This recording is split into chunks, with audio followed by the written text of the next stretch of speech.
Hey everybody, Dr. Nicola Ducharme here. Good morning. Today I wanted to talk about the differences between detoxification and elimination, because I think some people get a little confused between the two, and some people focus more on one than the other, and they're equally important in terms of getting toxins out of our body. So I just wanted to kind of clarify that in a short video today.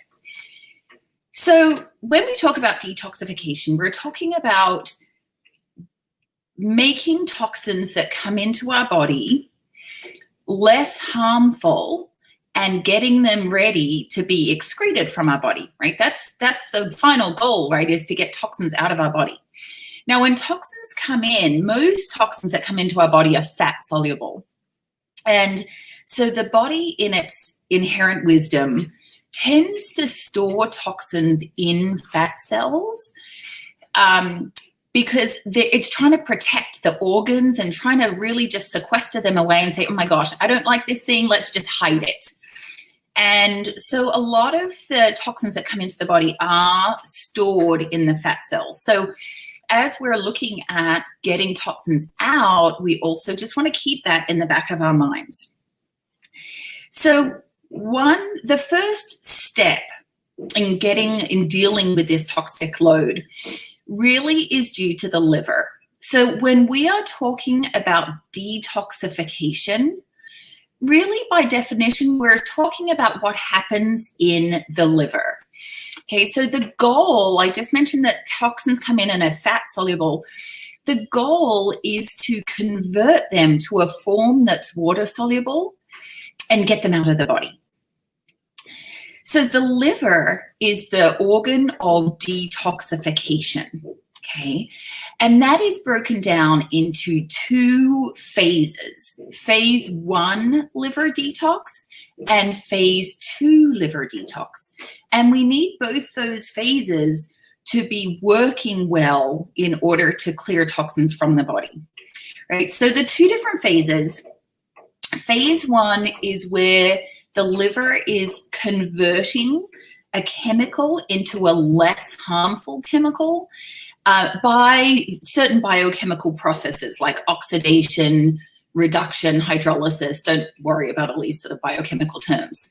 But phase 1 is basically where the toxins get converted from something harmful to something less harmful, okay? Phase 2 is also called the conjugation phase, and that's where a substance is added to that chemical to get it water soluble and ready for elimination. Now, there's a few different terms that fall under phase 2. Sulfation, methylation, glutathione conjugation, right? You hear me talk so much about glutathione and how good it is for the liver. It is one of those substances that can attach to toxins and get them out of the body. That's why it's so important. Glucuronidation, acylation, there's a few of these different processes and different substances that can be attached in phase 2 liver detox.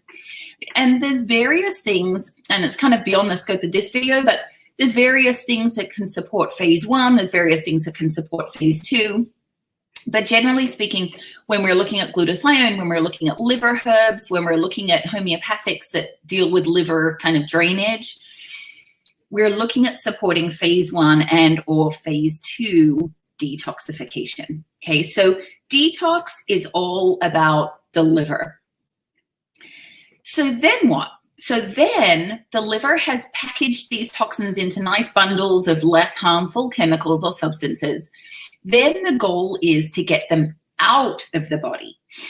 And that is elimination. Okay, so there's two main ways that we see this happening. And then there are several other kind of secondary ways. So I would say the two main ways, we've talked about the liver. So how do we get from the liver out of the body? That is through the bile, and then the toxins get into the intestines, and then they get secreted out with the bowel movement, secreted out through the stool. So we know then that the bowels are one of the major organs of elimination, okay? The liver has to do the detoxification, the bowels do the elimination. So when those toxins are sent out through the bile, that's how they find their way to the intestines, the large intestine, and out through the colon. Hence, when we talk about coffee enemas, we are enhancing that process.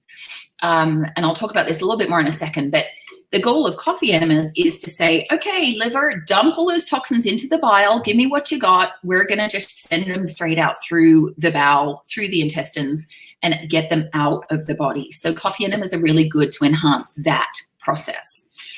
The second thing is out through the kidneys, which then toxins can get filtered and turn up in the urine. And we know that things like heavy metals, for example, do a lot of clearing through the kidneys. And we take advantage of that when we do heavy metal testing to evaluate heavy metal toxicity. So we're looking at then how much the kidneys can process and clear through the urinary tract. So the intestines and the kidneys are two major organs of elimination. We have bowel movements, we have urination, and toxins can leave the body in both of those ways. The other thing we have is the lymphatic system is also a player in this elimination kind of game. The lymph is basically our kind of waste management system. It shuttles toxins from the periphery back towards the heart, and then they can be dealt with. The skin is a major organ of detoxification. So the skin is like our largest organ. It's one of the primary routes of toxins coming in. And that's why I really urge you to look closely and consider carefully what you put on your skin. Okay, so skincare products, even perfume. I love perfume, don't get me wrong. I mean, it's just such a treat to go out for dinner or something and have a lovely, nice, smelly perfume, but gosh, it's just full of chemicals. So be mindful of skincare products, shower gels, body washes, perfume, makeup. The skin can take in toxins, but it can also be a good way to get toxins out.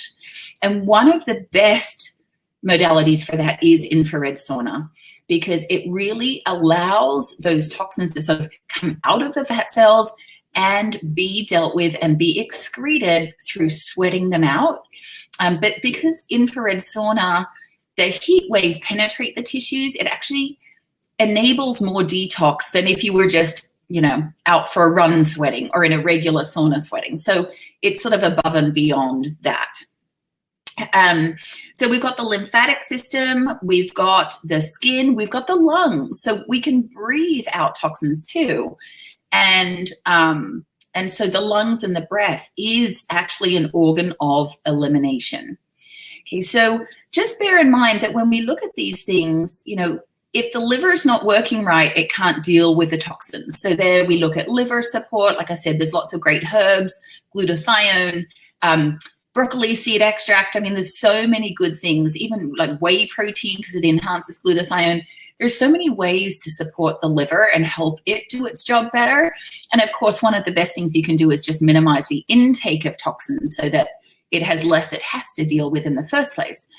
But, there are always going to be some toxins around, and the liver is always detoxifying. I mean, it deals with our hormones and the waste products even created in our own body. So we're not getting away from toxins completely.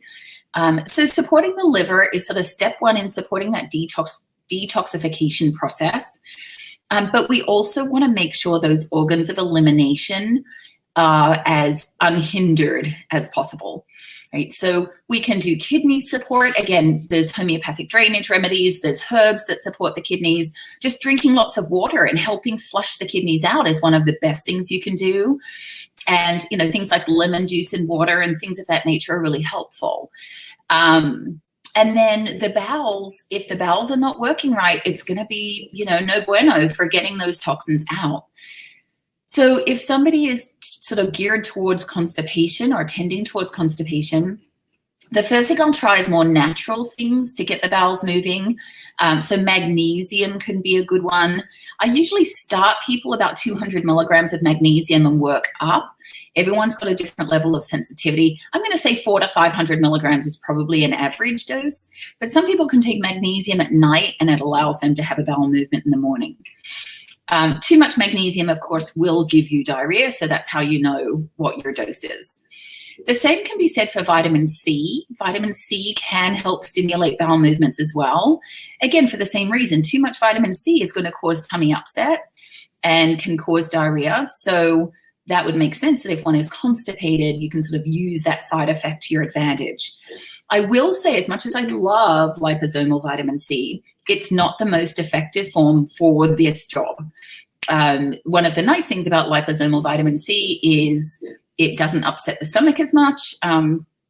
So you won't get necessarily that same side effect. So if you're using liposomal vitamin C, you might want to get a different kind of vitamin C if you're trying to stimulate bowel movements. I try to tend away from stimulant laxatives, things like senna, cascara, aloe. They can be used once in a great while, but I just think it's a problem to be using them every day because your bowels can get used to them and sort of get dependent and get a bit sluggish and lazy on their own. But another remedy, another supplement that I've had great results with, and it's probably my favorite, is oxy powder. And oxy powder is it's by Natural Healing Center, I think it's called, the brand. But oxy powder is an ozonated magnesium. Okay, and it really is used just for constipation. If you were trying for, muscle relaxation, nervous system relaxation, you wouldn't use oxy powder. You'd use mag citrate or mag glycinate, something like that. Oxy powder really is targeted to constipation, and it comes with directions of how to titrate up until you get the desired result. But I do like it. It works like a charm. It's not one of those stimulant laxatives. And, in a perfect world with enough water and enough dietary fiber and lots of vegetables and things like that, you wouldn't need to do something to get the bowels moving every day, because there's no way to do that in a healthy way when it's constant, if that makes sense. So ideally, we wouldn't need to do something like that every day, but even 2 or 3 days a week, just to make sure everything's moving and getting cleared, is important, especially people who are taking binders as well. Binders like activated charcoal, pyrophyllite clay, even like cholestyramine, which some people take for mold toxicity. Natural binders and cholestyramine can both be constipating. And so that's something to watch out for if you are dealing with toxicity, that if you're taking binders to try and bind and link to those toxins, you've got to make sure they're actually getting out of the bowel as well. So that's kind of the difference. In a nutshell, it's like detoxification is about the liver, and the liver is our best friend in that respect. But we also want to stay conscious of the different channels of elimination. So skin, dry skin brushing, sweating, infrared sauna, the lymphatic system, in dry skin brushing again, anything mechanical for the lymphatic system, meaning muscles moving, squeezing. The lymphatic system doesn't have a pump. Like our circulation has a pump. We have the heart to squeeze and push it around. The lymphatic system doesn't, so it's dependent on movement and muscle contraction to push the lymphatic fluid through. What else? Rebounding, like a trampoline kind of rebounder, can be very helpful for a lymphatic flow. And also lymphatic drainage massage is probably one of the best things. Not something that's highly accessible these days in COVID and quarantine and all of that, but generally speaking, that's a good thing. So skin, lungs, just by breathing and sweating, also infrared sauna will help that.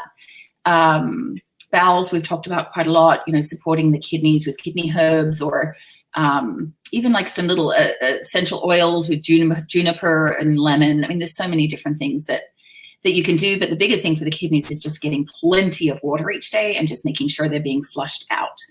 And like I said, I'm a big fan of coffee enemas. I think they really help, the bowels to detox or to let go, but also for the liver to kind of, speed route those toxins out through the large intestine and out through the bowel. So yeah, and that's it in a nutshell. So just kind of think through the different things and just think, okay, how can I make sure these channels of elimination are open? And if there's any areas that aren't functioning quite right, then maybe there's something simple that you can do just at home just to enhance that process. right, so have a wonderful day, everyone, and I will see you again very soon.